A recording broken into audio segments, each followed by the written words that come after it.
Hello বন্ধুরা, welcome back to my channel. কেমন আছো তোমরা সবাই? আশা করছি সকলেই খুব ভালো আছো। শুভ সকাল সবাইকে। প্রতিদিনের মতো আজকেও আমি তোমাদের জন্য একটা রেসিপি নিয়ে চলে এসেছি।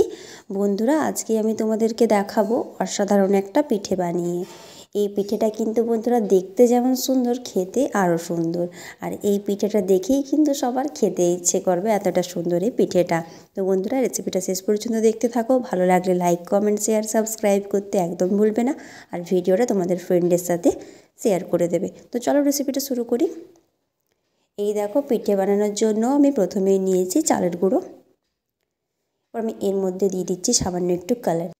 তো দেখো বন্ধুরা, দিয়ে দিলাম কালারটা। এখানে আমি অরেঞ্জ কালার ইউজ করছি, সামান্য একটু দেবো, বেশি কিন্তু দেবো না। এই দেখো, আমি মেখে নিয়েছি, এটা মেখে রেখে দিলাম। আর এখানে আছে বন্ধুরা গুড় আর শুকনো নারকেল কোড়া। শুকনো নারকেল কোড়াটা কিন্তু বাজারে কিনতে পাওয়া যায়। এই দেখো, এবার পিঠেটা তৈরি করব। এটাকে আমি ছোট ছোট লেচি তৈরি করে নিচ্ছি।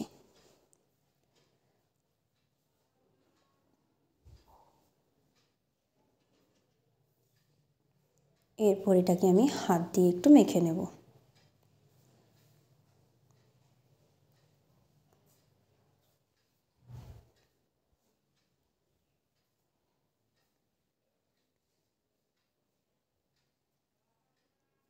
এরপর এর মধ্যে পুরটা আমি দিয়ে দেব।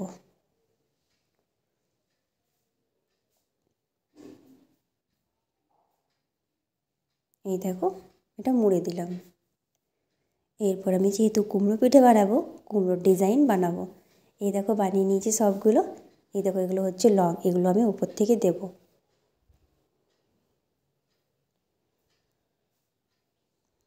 এই দেখো, গোলটা খুব ভালোভাবে আমি এটা করে নিয়েছি। চামচের সাহায্যে আমি কুমড়োর ডিজাইনটা বানাবো। এই দেখো বন্ধুরা, এরকমভাবে একটু চাপা দিয়ে দিয়ে করতে হবে। খুব সুন্দর ডিজাইনটা হবে কিন্তু। এই দেখো, মধ্যেখানটা একটু চেপে দিলাম। এই দেখো, হয়ে গেল সুন্দর ডিজাইন।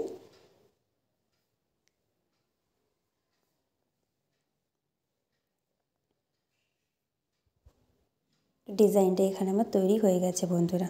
দেখো কতটা সুন্দর দেখতে লাগছে। ব্যাস, এরপর ওপর থেকে আমি লংটা দিয়ে দিলাম। ব্যাস, তৈরি হয়ে গেলো। দেখো, একটা কুমড়ো কত সুন্দর লাগছে দেখতে। কুমড়োটা এইভাবে সবগুলো বানাবো। এইখানে আমি আবার একটু চালের গুঁড়ো রেখেছি। এরপর এখানে যেহেতু আমি করলা বানাবো বন্ধুরা, সামান্য একটু আমি ফুড কালার ইউজ করছি। এটা হচ্ছে সবুজ কালারটা, একটুখানি দিলাম জল মিশিয়ে। এরপর এটাকে আমি মেখে নেব, হাত দিয়ে এটা ভালোভাবে মেখে নেব। এই দেখো, মাখা হয়ে গেছে এটা। এরপর এটা আমি ছোট ছোট লেচি তৈরি করে নেব। এই দেখো বন্ধুরা, লেচিগুলো তৈরি করে নিয়েছি। এরপর আবারও একটা বাটি তৈরি করে নেব। এই দেখো, এইভাবে। যেহেতু করলাটা বড় করব, বাটিটা কিন্তু একটু বড় করতে হবে।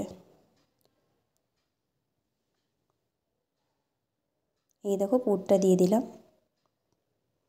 এরপর বাটিটাকে আমি বন্ধ করে দেবো খুব সাবধানে। এইভাবে বাটিটা বন্ধ করে দেবো।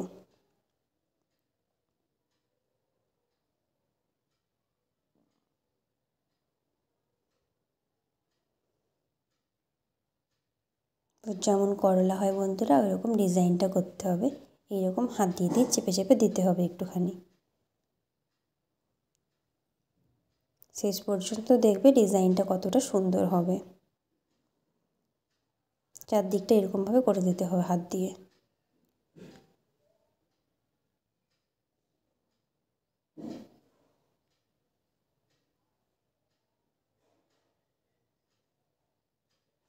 তো হয়ে গেছে বন্ধুরা, দেখো করলার ডিজাইনটা। ওই চামচ দিয়ে একটুখানি কেটে কেটে দেব। এই দেখো, ওটা হয়ে গেছে। এরপর আমি সেদ্ধ হতে দিয়ে দেবো। এই দেখো, প্রথমে যে কুমড়োগুলো বানিয়েছিলাম সেগুলো সেদ্ধ হতে দিয়ে দিচ্ছি। এই দেখো, এরপর করলা যেগুলো বানিয়েছি এগুলো আমি সেদ্ধ হতে দিয়ে দেবো। সবগুলোকে সেদ্ধ করে নেব। সব করলাগুলোর মধ্যে দিয়ে দেবো বন্ধুরা। ব্যাস, একটুখানি সেদ্ধ করে নিতে হবে, মোটামুটি 8 থেকে 10 মিনিট। এই দেখো বন্ধুরা, 8 থেকে 10 মিনিট পরে আমি নিয়ে এসেছি। দেখো কতটা সুন্দর লাগছে দেখতে কুমড়োগুলো। দেখো বন্ধুরা, তো এইভাবে তোমরা পিঠেগুলো বানাবে।